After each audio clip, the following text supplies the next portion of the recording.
अपनी डाक बंगले के ऊपर चैन की बंसी बजाता हूँ। तब तक खबरदार होशियार हो जाओ। रट्टी पट्टी जो करना ये रूप नाव डाक बंगला पे।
तब तक खबरदार होशियार हो जाओ।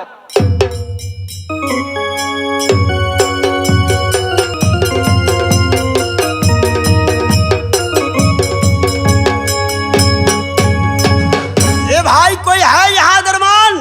बोलिए बात क्या है?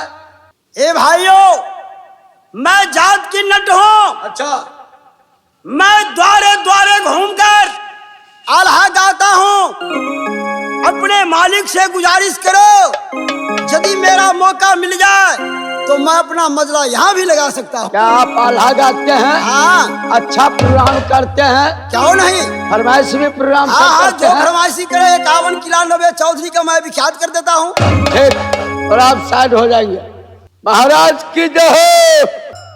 जय हो, जय हो, जय हो। बात है क्या है रूपना? देखिए महाराज, अपने किला कर्नाटक में जात का नट आए हुए हैं। अच्छा, वो भी कलाकार आल्हा गाने वाला। अच्छा, इनके का नाम है, तो अपनी महाराज के पूछ कर क्या महाराज के दरबार में कुछ कलाकारी दिखाने चाहते हैं।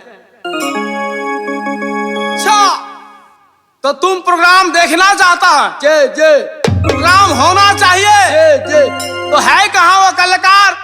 है साइड में खड़े रखे हैं। जाकर मुझसे मिलाओ, ले आओ बोला के।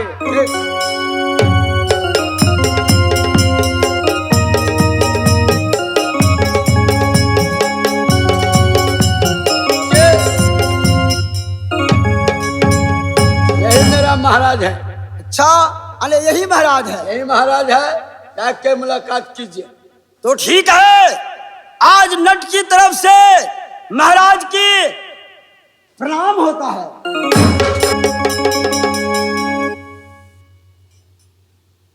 अच्छा, तो तुम ही नट हो? हाँ महाराज। लेकिन देखने में तो किसी राजा महाराजा जैसे दिखता है, लेकिन नट हो? हाँ महाराज, मैं जात की नट हूँ। ये पापी पेट को लिए द्वारे द्वारे मेरी घरवाली गोदना गोदती है।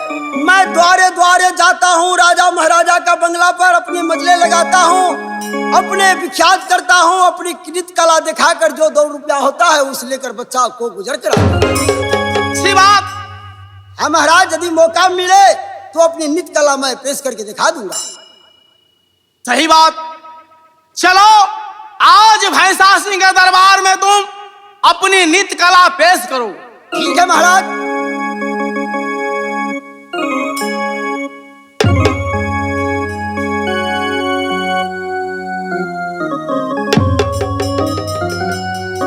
तो दोस्तों, जब मैं नोट का रोल में आता हूँ, तो जब आल्हा मैं शुरुआत करता हूँ, तो मैं अपने गमछा बिछा देता हूँ। जो निछावर करके देना होगा ए नट को दे देना।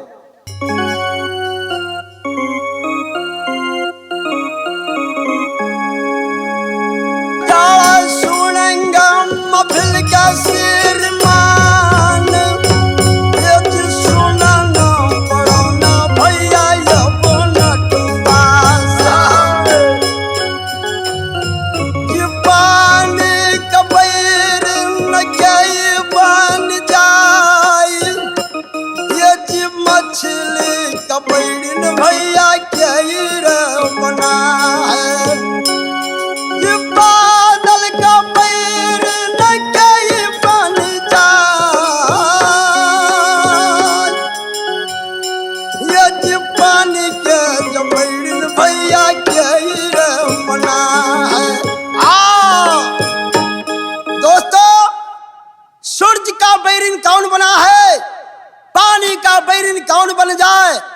मछली का बैरिन कौन है? ये जी सूरज का बैरिन यादल बादल, पानी का बैरिन घोंघरा समान, ये मछली का बैरिन भैया पापीर मलावा।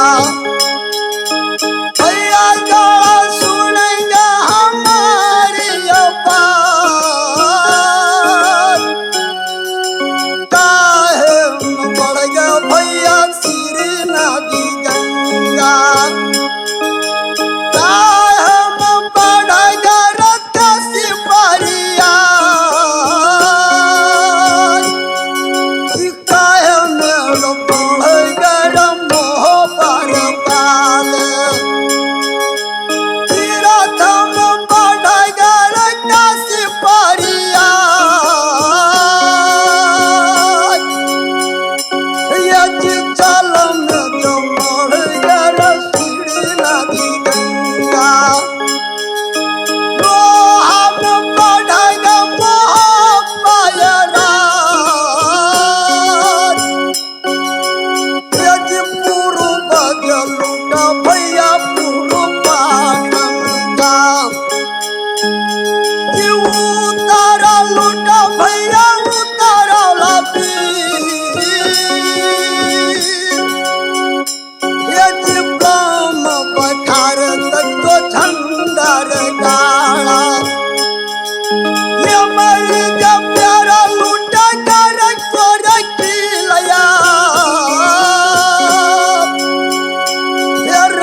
मैं सुन रहा था रास्ते में कि धूम की जन मचा कर उदल आ रहा था।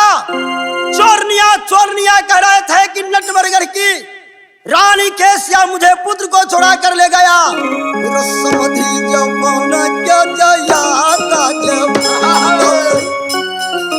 भैया गाला सुनो या हमारी जबात, या संभरो जन कबरू। भागो हे महाराज। से ढोल तोल सब छीन लो। अच्छा 1 रुपया नहीं देना, सारा पैसा चल। संभाल के रखो। क्या वो रे कफन चोर की औलाद महाराज समधी बन के उदल आएगा। महाराज मैं नहीं बोल रहा था, मैं नहीं बोला हूँ। मैं रास्ते में आ रहे थे तो उदल साज बराती आ रहा था और किला नटवर पर बिगुल बजा रहा था कि उनकी पुत्र की आपको बहन चोरी करके ले आया। हरामजादा, छोटी मुंह और बड़ी बात। एक तो तुम जात के तुर्के, एक रुदल भी जात के तुर्का है। एक तुर्का दूसरे तुर्का को सिफारिश करता है रे, वो क्या समधी बन के आएगा। लेकिन सुनो, जिस दिन उदल मेरे किला नटवर में आ जाए, मारो हम मिटा देंगे दुश्मन को यार। चिंता न छोड़ेगा भैंसा या बाबू समान।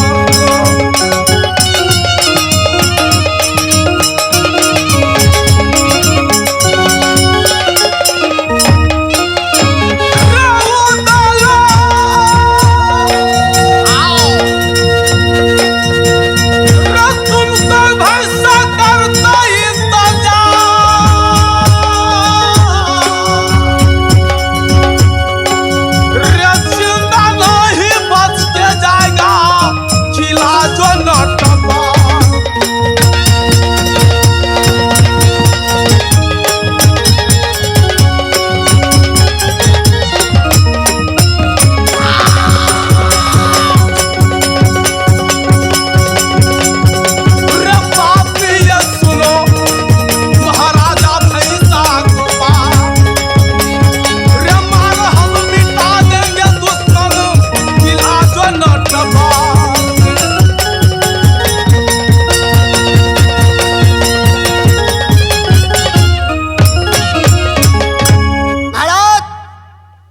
उदल को बड़े बड़े गाली दे रहे हैं, बड़े तनाव भरी बात कह रहे हैं। उदल वो योद्धा है, यदि आपके सामने उदल उपस्थित हो जाएंगे तो आपकी सीना फट जाएगी।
चार हरामजादा ऐसे भैरूपिया भेष बनाकर खिलाकर नाटक में आया और यहाँ के आके गरज रहा है। कौन है?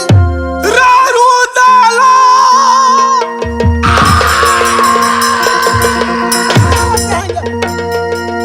रमा राम मिटा दे ये तो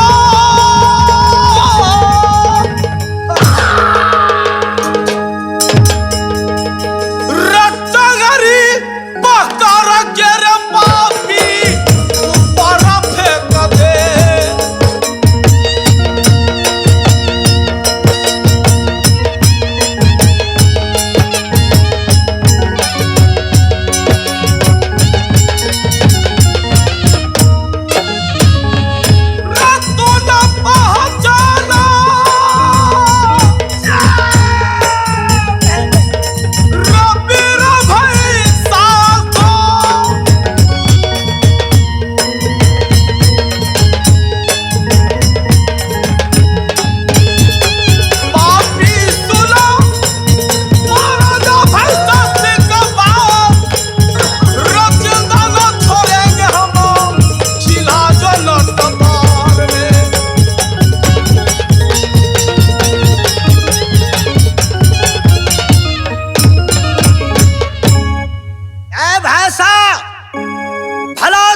उसी में है कि तू अपनी बहन चंदा की डोली उदल को हवाले कर। छोटी मुँह और बड़ी बात। आखिर तुम चाहते क्या हो? तुम क्या चाहते हो? मैं तो तुम्हें अमानत से बोलता हूँ कि तू डोली दे दो, हमारा तुम्हारा रिश्ता पक्का रह जाएगा। हरामजादा, अगर है बाजू में ताकत तो रहो जाओ तैयारी ये पापी खिला जो नटपार।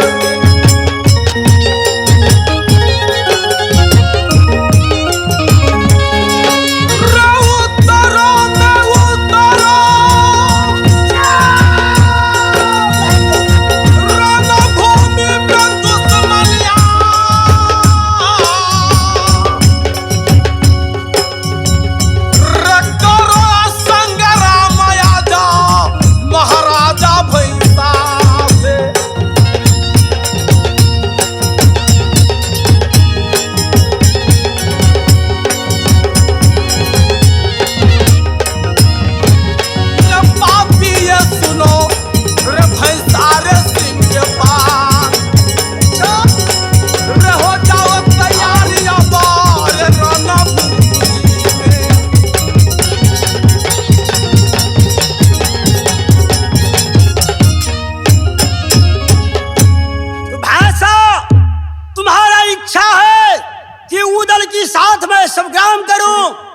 ठीक है, तू अपना लालसा पूरा कर लो।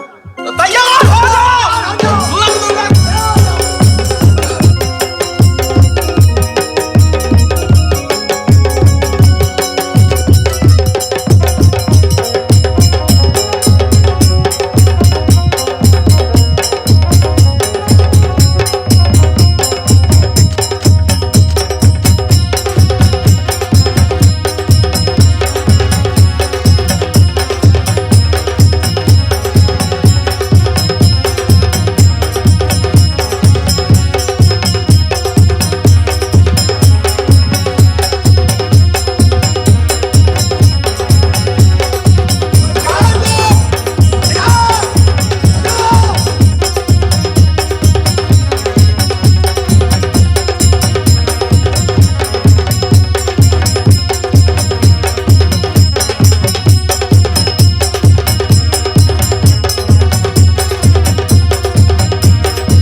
चंदा भैया जी, अब मैं इस दुनिया से चल बसूंगा मेरी बहन, क्योंकि आज मैं जाते जाते तुझे आशीर्वाद दे के जा रहा हूं मेरी बहन।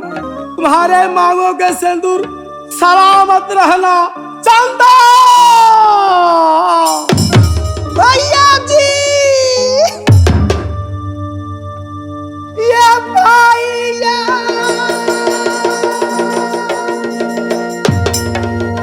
ये सुनाइए सहोदर हमारा भाई,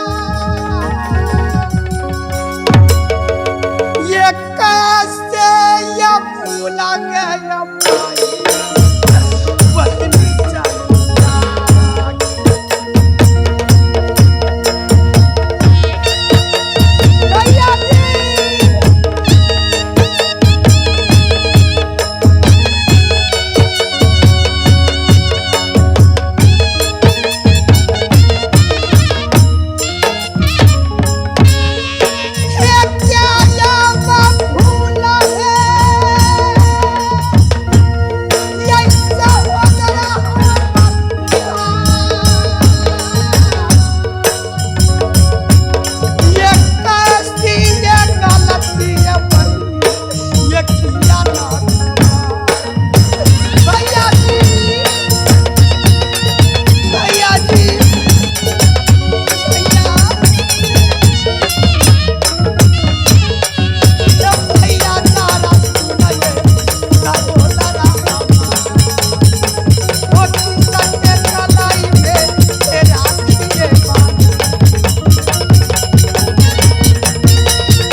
चल बसे,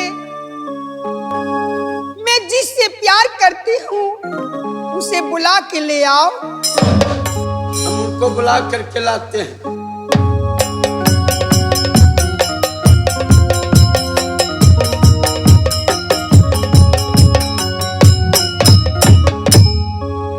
राजकुमारी चंदा। स्वामी जी, अब इस दुनिया में मेरे भैया नहीं रहा। मेरे भैया जी का प्रतिज्ञा आप पूरा कर दिए। मेरे भैया जी का कहना था जो सर काटेगा भैंसा सिंह को वही मेरी बहन की डोली ले जा सकती। स्वामी जी आप ही के हाथ में सब कुछ है, आप जो कहिए। अगर मुझसे डोली नहीं ले जाओगे तो मैं नटवर में मर जाऊंगी, मर जाऊंगी। कैसी बात करती हो राजकुमारी चंदा? मैं तुमसे वादा बनाया हूँ कि जिस दिन भैंसा सिंह से मुकाबला होगा, भैंसा सिंह को मैं सर जुदा नहीं किया तो मेरा नाम जंगली नहीं। आज मैंने वो प्रतिज्ञा पूरा कर बैठा। आज राजकुमारी चंदा ये बनोगी दुल्हनिया चंदा, नगर मोहब्बा को तुम दुल्हन बनोगी, मैं दूल्हा बनाऊंगा। ये संग संग चलो चंदा, मोहब्बा का ढर्रा, ये डोली में बैठा के चंदा ले जाऊं मोहब्बा में।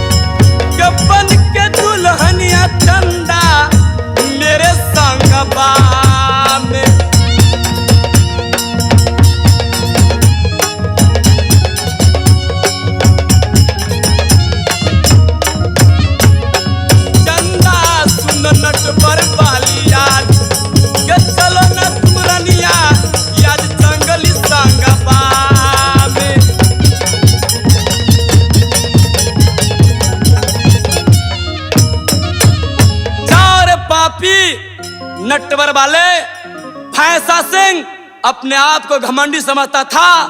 एक बहन पर 1200 दूल्हा को सर जुदा किया। आज तेरा इच्छा मैं पूरा कर दिया। तुम नहीं जानते थे रे बड़े अभिमानी राजा लंकेश्वर थे, बड़े घमंडी प्रतापी राजा लंकेश्वर थे, जिसे एक मस्तक 20 भुजा था। रे छनही में प्राण हर लिया प्रभु राम, मर गए बेटा जिसे सरसरबा को।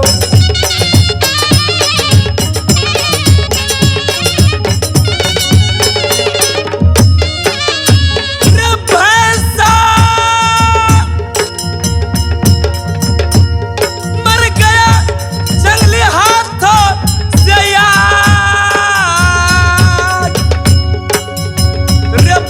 अभिमानी किया किला कर्नाटक में।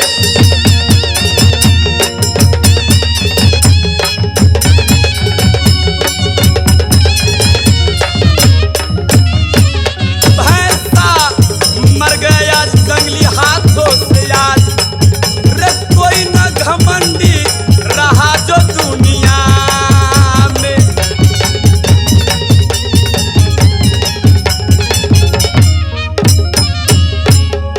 राजकुमारी चंदा खैर जो होना था वो हो चुका। अब तुम्हारा बड़ा भैया भैंसा सिंह को मैं सर जुदा कर दिया। इसके आगे चलो इसको क्रियाक्रम करते हैं, फिर तुम्हारा डोली में साथ साथ लेकर जाऊंगा नगर मोहब्बा। क्यों नहीं स्वामी जी, मैं अपने भैया को दाह संस्कार करके यहाँ से जाऊंगी।